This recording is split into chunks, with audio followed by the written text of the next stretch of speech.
Bonjour à tous, dans ce tuto, je vais essayer de vous montrer comment faire la différence entre des farines de meule et des farines écrasées sur cylindre. Alors, on a ici deux farines de type T80, des farines bis, des farines demi-complètes. Il y en a une du moulin Pichard qui est ici, qui est écrasée sur cylindre. Et on en a une du moulin de Cologne ici, qui est écrasée sur meule. Les deux farines sont des farines en bio. Alors, première perception, tout d'abord, on va sortir un peu les farines du sac. Voilà, on va regarder un peu à quoi elles ressemblent. Voilà. Donc tout de suite, on a déjà, même au stade des farines, on n'a déjà pas tout à fait les mêmes choses.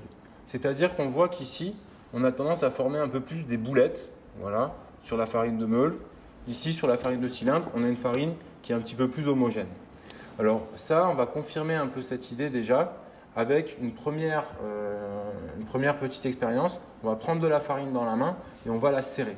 Donc si je prends ici de la farine de cylindre, si je la serre, comme ça, hop, donc ça forme des petits amas, mais j'ai du mal ici à les porter. C'est-à-dire que si j'essaye de les porter, ils se brisent en fait, ils n'ont pas de tenue, ces petits amas de farine. Sur de la farine de meule, ici, on a une farine qui est un peu plus grasse. Donc, quand je la serre, voilà, donc il faut la serrer fort ici. On va faire des petits morceaux qu'on arrive légèrement à déplacer. Vous voyez, j'arrive à les prendre entre mes doigts. Ce simple petit test là vous dit que là, on est en présence d'une farine qui est plus grasse en fait que celle-là. Donc ça, c'est déjà une première perception. Ensuite, on va faire un deuxième petit test. Donc, on va mettre les farines sur la table, cette fois. Voilà.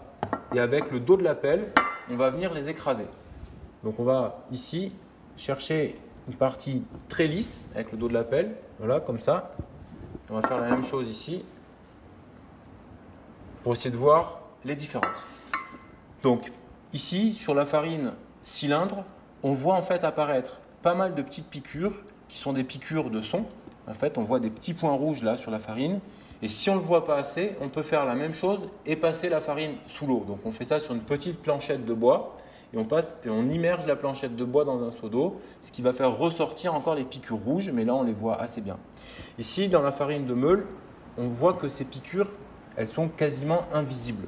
La couleur est crème, donc on a bien du son qui a été réparti dans la farine, sinon on aurait une farine très blanche. Là, ce n'est pas le cas. Par contre, le son a été réduit en granulométrie beaucoup plus fine. Et ça, c'est un des travaux de la meule, un des effets de la meule, c'est d'arriver à microniser d'une certaine manière un petit peu les particules de son. Donc là, d'un point de vue texture, on voit bien les différences entre les deux farines.